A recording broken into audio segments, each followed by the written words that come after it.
As we can see in this frame, there is a Homo sapien who enjoys his own company during the Christmas break. He always goes to his favorite coffee shop and chills while drinking his favorite to-go caffeine. His comfy clothes with a mix and match of hot chocolate at home make him binge watch Korean dramas that he already wished to watch beforehand. But despite doing the things that he loves, he can't really escape the reality that the new semester will start soon. So, what do you think that Homo sapien should do? And this also applies to you too. Hey guys, in today's video, we'll be sharing some preparations that every student should keep in mind before the start of a new semester.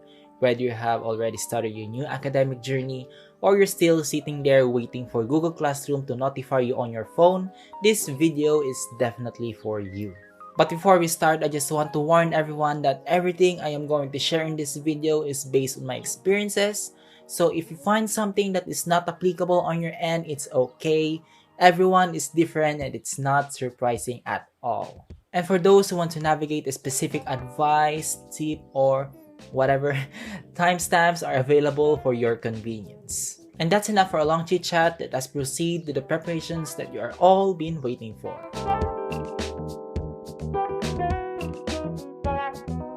The first thing I would like to address is to take this time to fix your sleeping schedule. Fixing your sleeping schedule should be on your top priority list before kicking yourself in the new semester. We hold our time to do the luxury in our lives during our long vacation, but let's be real here. We should not neglect our sleeping schedule because sleeping is an essential luxury. Sleeping makes our body recharge for the next day, and if we continuously do not follow the right scheme for a good night's sleep, I am now telling you that you will lose a lot of focus during your synchronous and asynchronous sessions. Some research says that our internal clock rotates between sleep and wakefulness, and this 24-hour sleep and wake cycle is known as the circadian rhythm. This circadian rhythm that we are talking about is a 24-hour cycle that includes physiological and behavioral rhythms, and that includes sleeping. And sometimes, the reason why our circadian rhythm can get thrown off are due to 1. Always pulling an all-nighter, 2. Shifting work, and 3. Traveling across different time zones. But luckily, there are some ways on how we can fix this problem. Take note that the things that I am going to elaborate on in this video are based on my experiences or what works for me. So please don't treat this as a gospel because I know and we know of course that all of us are different. One thing I do to fix my sleeping schedule is to skip afternoon naps because sometimes, and I'm not gonna lie, that my naps turn into a long beauty rest. And it does not help me at all to go back to my original internal clock. The second thing I do to turn my body sleepy during the night is to actually work in full power during the day. And I am not saying that you should abuse your work spirit during vacation times. No, please don't do that for the love of God. I am just telling you here in the void that keeping yourself busy in the morning will help you be sleepy at night. And last but not least, the most important part of this sleeping hospital is to meditate and relax, which I am going to talk about later in this segment.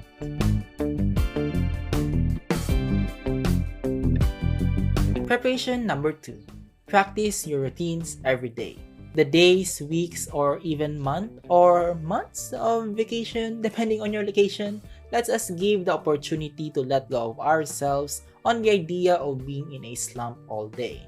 What I mean by practicing your routines every day is that you should take this perfect time to do the routines you wish to have.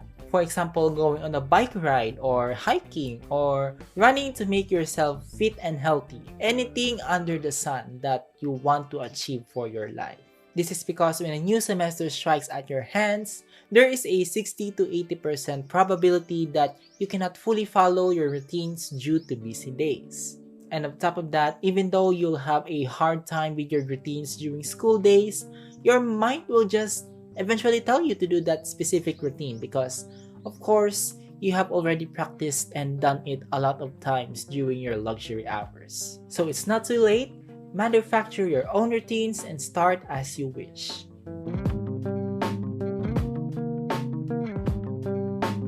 Another thing that you should write on your preparations checklist is to declutter. There are 3 sections that you need to declutter before the start of your new semester. 1.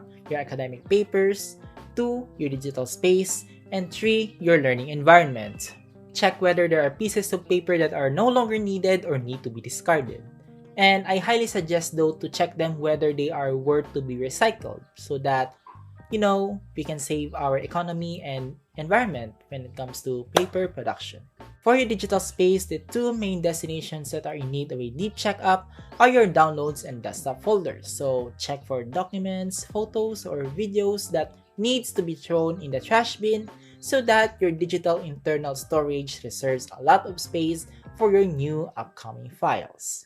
And don't forget to also eliminate unnecessary things around your learning environment. So discard those non-during sticky notes on the wall, wipe your desk with a clean cloth if you have a desk, or just put away what you think is unnecessary for your learning space.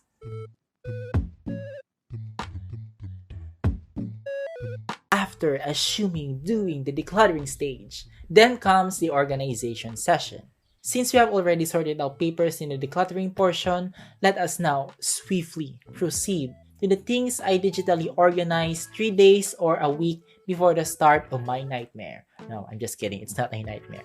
And that is my emails. So I'll be showing you on the screen on how I arrange my emails. So firstly, I usually archive all emails from the previous semester. And I know I do not delete them because who knows? I might need them for future references. Second, I go through the labels I made one by one and remove all emails attached to those labels. And lastly, I rename them depending on the subject code I am going to take for the whole semester. And I really like this system because it's so satisfying on my end. And whether I need to record the scores I get from my teachers in Notion, I will just locate that specific return classwork email notification in the label that I created beforehand. But before I move forward to the next one, I just want to warn everyone that using this system to organize your emails does not automatically put new emails in a specific label. So I'm sorry everyone, you need to do the labeling manually, unfortunately. The next thing I organize is my digital files. So I sort them out in folders to make them look neat, organized, and pleasing to the eyes. And last but not least, don't forget to classify your tech materials and stationeries. Maybe your laptop and phone chargers are messily tangled, or your pens or highlighters are not in the right place. So if that scenario happened to you, this is the right time to put them where they belong.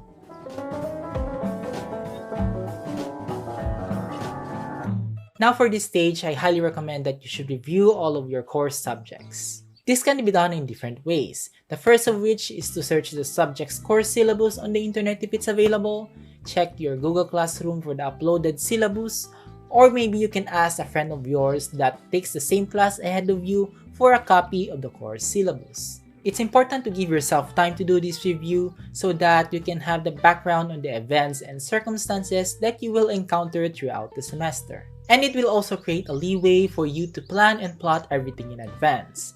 In that way, your study scheme will not be bombarded and you will successfully achieve the subject with flying colors.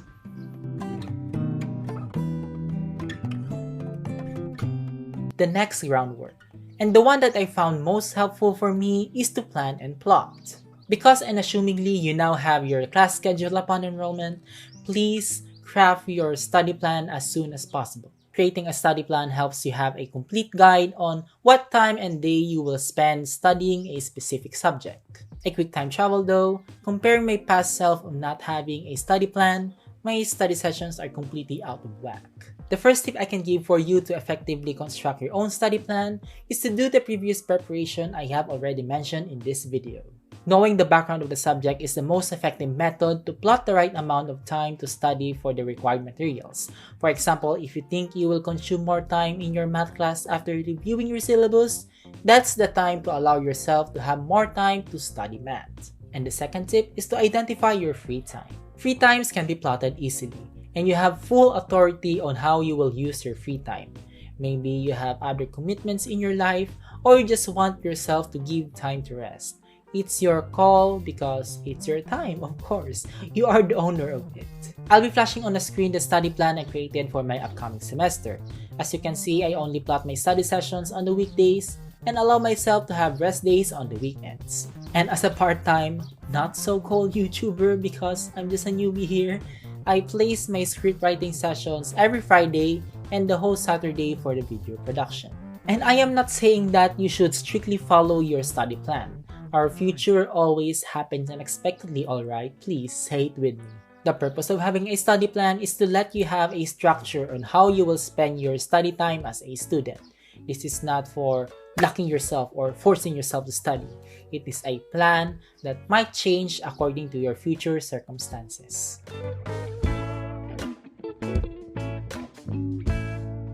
From the title of the preparation itself, the main key takeaway for this is to not overbuy stationery supplies. Since some or the majority of us are still taking online classes, I recommend only buying a writing pen and a notebook or a binder or a loose leaf paper, depending on your choice, if you are still writing your lectures on paper. It's important to list everything you actually need for school.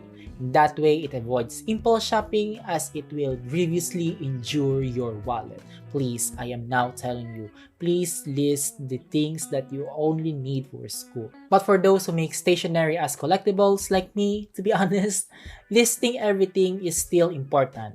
You know, even if I collect stationeries, I still find them useful in any way. And speaking of stationery shopping, plan your day when you are going to buy your beloved stationery, because you might not want to lose some stocks of your wants and needs to satisfy your life. And also, if you are planning to buy your stationeries online, please understand if there are delays in your area, because you know the pandemic is still ongoing and circumstances may vary from place to place.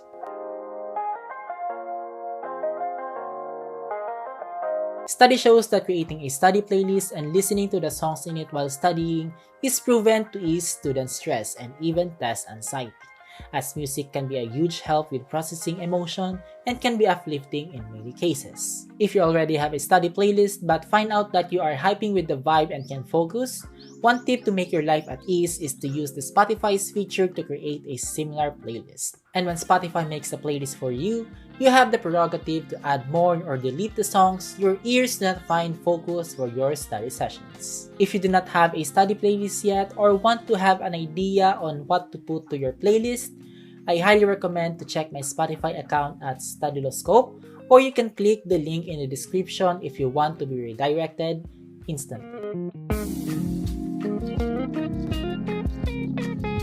We are finally close to the finish line. But our second to the last on the list is to set personal goals. Setting goals can be your motivation source to successfully accomplish your new semester journey.